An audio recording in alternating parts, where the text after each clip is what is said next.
यानंतर पाहूयात दुपारच्या 100 बातम्या। बुलढाण्यातील शेगाव संतनगरीमध्ये भाविकांनी मोठी गर्दी केली आहे। त्यामुळे भाविकांची मोठी रीघ पाहता 31 डिसेंबरला भक्तांना सुलभ दर्शन घेता यावं यासाठी गजानन महाराज मंदिर 24 तास खुलं ठेवण्याचा निर्णय मंदिर प्रशासनाकडून घेण्यात आला आहे। 31 डिसेंबर आणि पर्यटनाचा हंगाम पाहता सर्वच यंत्रणांनी सतर्क राहून अंमली पदार्थ तस्करी विरोधामध्ये भरीव कारवाई करावी असे आदेश जिल्हाधिकारी मनोज जिंदल यांनी दिले आहेत। तडीपारीची प्रलंबित प्रकरणे तत्काळ मार्गी लावावीत अशा सूचना देखील जिल्हाधिकाऱ्यांना दिल्यात।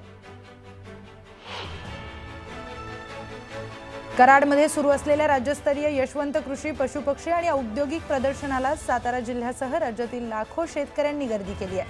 या प्रदर्शनामध्ये शेतकऱ्यांनी शेती क्षेत्रासाठी आवश्यक नवीन तंत्रज्ञानाची माहिती घेतली। संपूर्ण कृषी प्रदर्शनाचा नजारा ड्रोनच्या माध्यमातून टिपण्यात आला।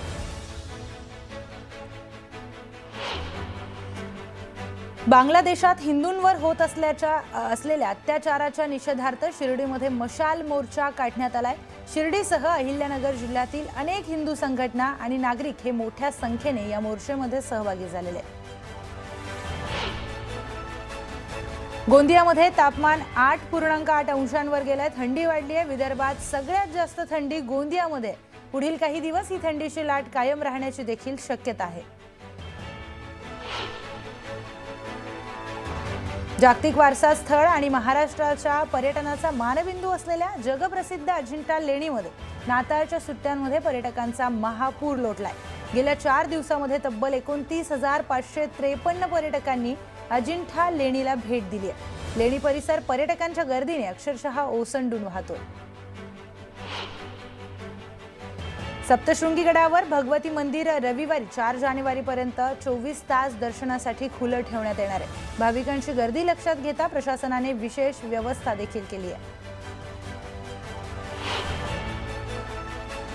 पुणे शहरामध्ये वाहतूक कोंडी आणि अपघात रोखण्यासाठी नियमांचं उल्लंघन करणाऱ्या वाहन चालकांवर आळा घालण्यासाठी वाहतूक पोलिसांकडून विशेष मोहीम राबवण्यात येते। 2023 ते 23 डिसेंबर 2025 या 3 वर्षांच्या कालावधीमध्ये वाहतूक नियमांचं उल्लंघन करणाऱ्या 42,66,000 वाहन चालकांविरुद्ध कारवाई करण्यात आली आहे। त्यांच्यावर दंडात्मक देखील कारवाई करण्यात आली आहे। सोलापूर बाजार समितीमध्ये कांद्याची आवक वाढली आहे। दिलासादायक बाब म्हणजे 2 दिवसांच्या तुलनेमध्ये सोमवारी कांद्याचा दर 300 रुपयांनी वधारला होता। कांद्याला प्रति क्विंटल किमान 1300 ते कमाल 3200 रुपयांपर्यंत भाव मिळाला। जळगावच्या चोपडा तालुक्यामध्ये ग्रामीण भागात मशीनच्या सहाय्याने तूर काढणीला सुरुवात झाली आहे। पूर्वी मजुरांच्या टंचाईमुळे बऱ्याच अडचणी निर्माण व्हायच्या। आता मात्र शेतकऱ्यांना तूर काढणीचं काम सोयीचं झालंय। धाराशिव नगरपालिकेच्या नगराध्यक्ष नेहा काकडे यांनी तुळजापूर नगरपालिकेचे नगराध्यक्ष विनोद पिंटू गंगणे आणि नळदुर्ग येथील बसवराज धरणे यांनी पदभार स्वीकारला।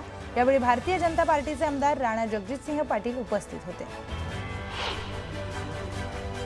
जळगाव जिल्ह्यातील वरणगाव नगर परिषदेचे विजयी अपक्ष नगराध्यक्ष सुनील काळे यांनी पदभार स्वीकारलाय।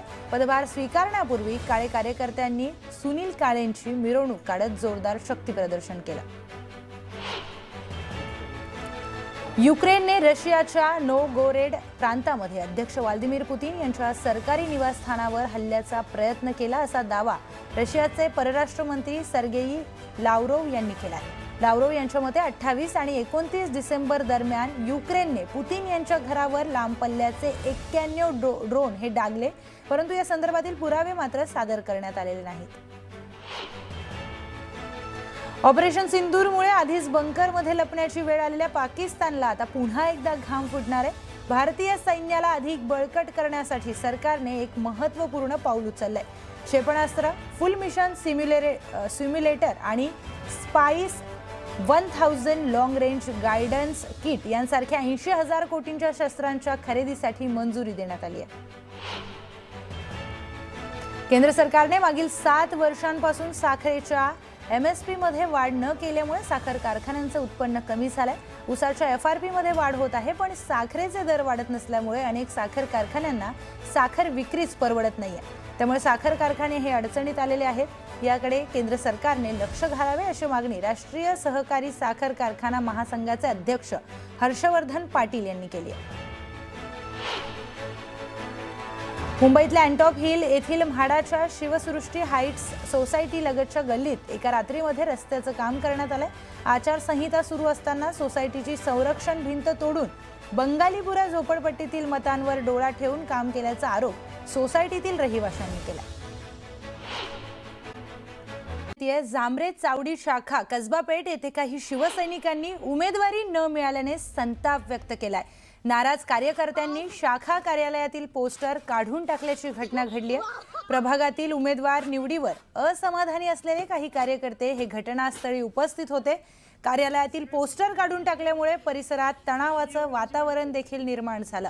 वरिष्ठ नेत्यांनी परिस्थिती नियंत्रणात आणण्यासाठी प्रयत्न देखील तिथे सुरू केलेत।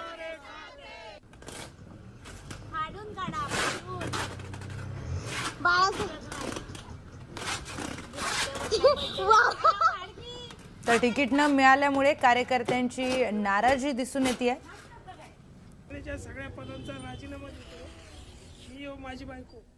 पुढची बातमी पाहूयात। महाराष्ट्र नवनिर्माण सेनेच्या माजी नगरसेविका स्नेहल जाधव आणि त्यांचे पती माजी नगरसेवक सुधीर जाधव यांनी काल आपल्या समर्थकांसह उपमुख्यमंत्री एकनाथ शिंदे यांच्या उपस्थितीमध्ये शिवसेनेमध्ये जाहीर प्रवेश केलाय। एकनाथ शिंदे यांच्या उपस्थितीमध्ये त्यांच्या नंदनवन या निवासस्थानी हा जाहीर प्रवेश पार पडलाय। पुढची बातमी पाहूयात। मुंबईतील दादरमध्ये निवडणुकीच्या तोंडावर मोठे राजकीय नाट्य पाहायला मिळत आहे। वॉर्ड क्रमांक 192 मध्ये उमेदवारीवरून शिवसेना शिंदे गट आणि महायुतीमध्ये प्रचंड असंतोष निर्माण झालाय। यामुळे अनेक स्थानिक पदाधिकाऱ्यांनी पक्षाला थेट निर्वाणीचा इशारा देखील दिलाय। मनसेने या वॉर्डमधून यशवंत किल्लेदार यांच्या नावाची घोषणा केल्यानंतर राजकीय समीकरणं ही वेगाने बदलली। मनसेच्या या खेळीला प्रत्युत्तर देण्यासाठी उपमुख्यमंत्री एकनाथ शिंदे यांच्या शिवसेनेने ठाकरे गटाचे माजी विभाग प्रमुख प्रकाश पाटणकर यांना मध्यरात्री पक्षामध्ये प्रवेश दिला।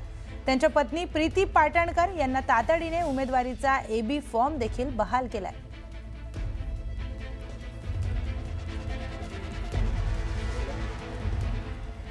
तर ठाण्यामध्ये शिवसेनेत अनेक इच्छुकांची तिकीटे ही कापण्यात आली आहेत। त्यामुळे इच्छुकांमध्ये नाराजी पसरली आहे।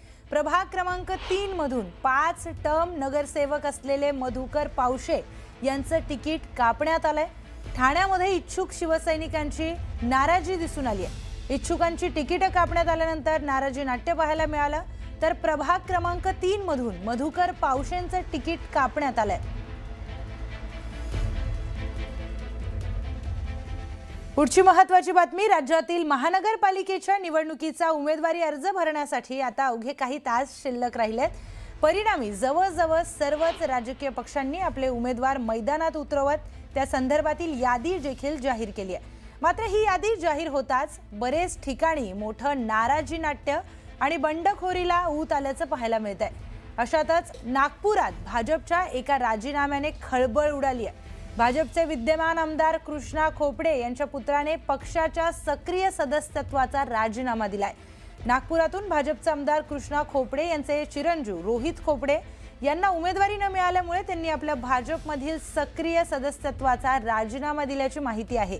एकीकडे भाजपने उमेदवारी देताना घराणेशाहीवर अंकुश लावत त्या उमेदवारांना उमेदवारी न देता नव्या कार्यकर्त्यांना संधी दिली आहे। मात्र त्याचे पडसाद आता राजकीय पटलावर नाराजी नाट्याच्या रूपाने पाहायला मिळतात।